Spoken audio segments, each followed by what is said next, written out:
Adriana, Alice, and her husband Lawrence, known as Larry, were longtime supporters, organizers, and board members of the Watchung Little League dating back to 1975.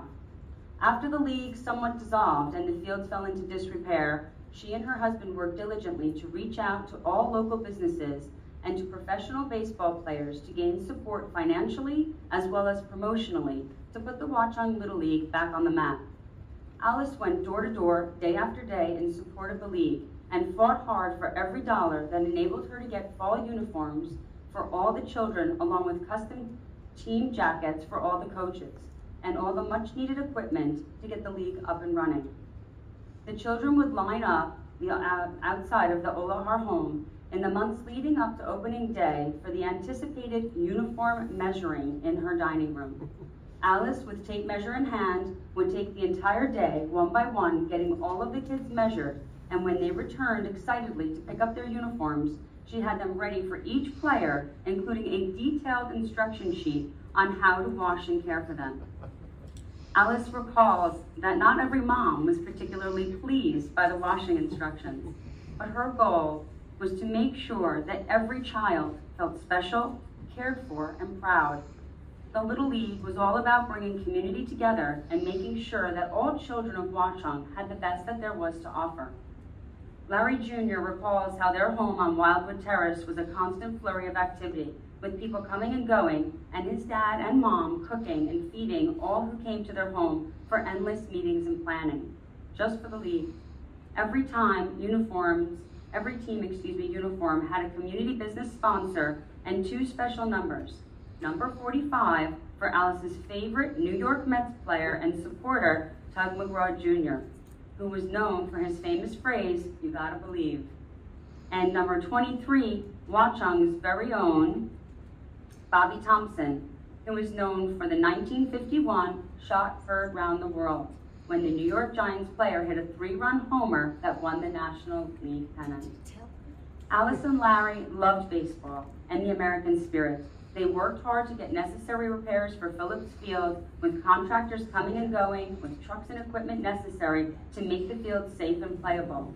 They worked to get the dugouts built, purchasing all the necessary training equipment, and yes, the wonderful and colorful uniforms that made each child feel proud and a part of something special. They believed in community and in giving back. Please help us in honoring Alice Olejar for her years of volunteerism to Watchung Little League and the children of Keene.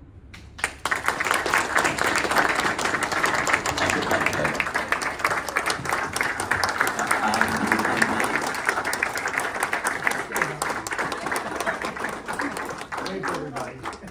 Thank you. So please come forward, Alice, and we'll...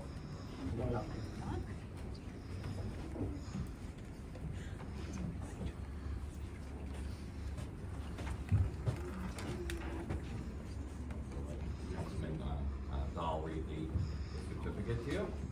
Got a copy. This is the original for you. You can.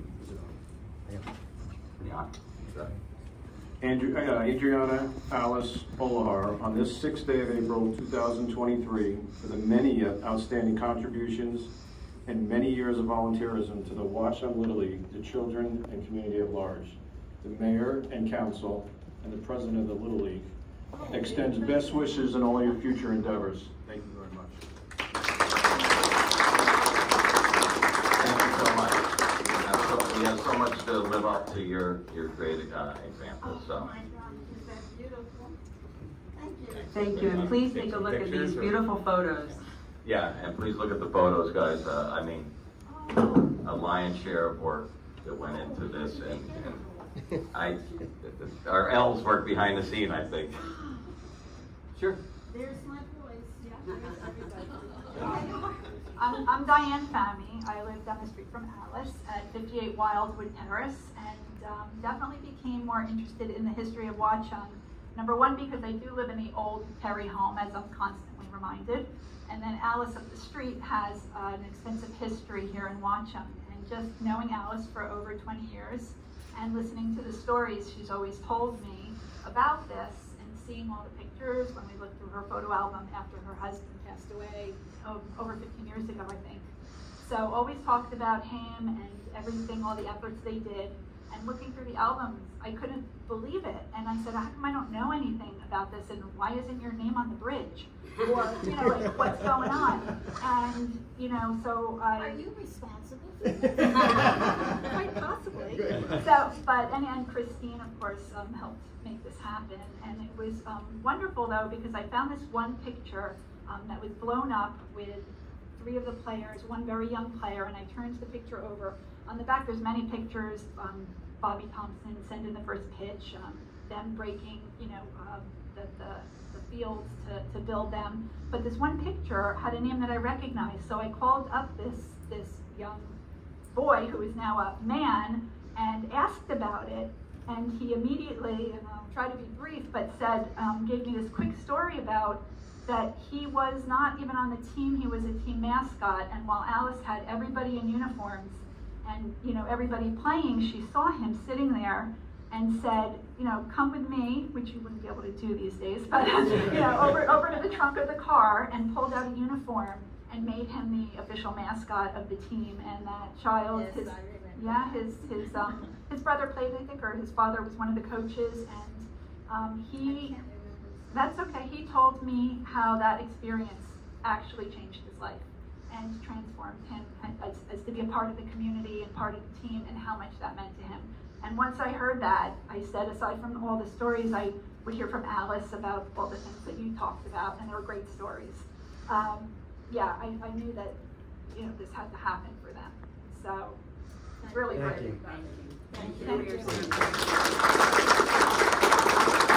Thank you.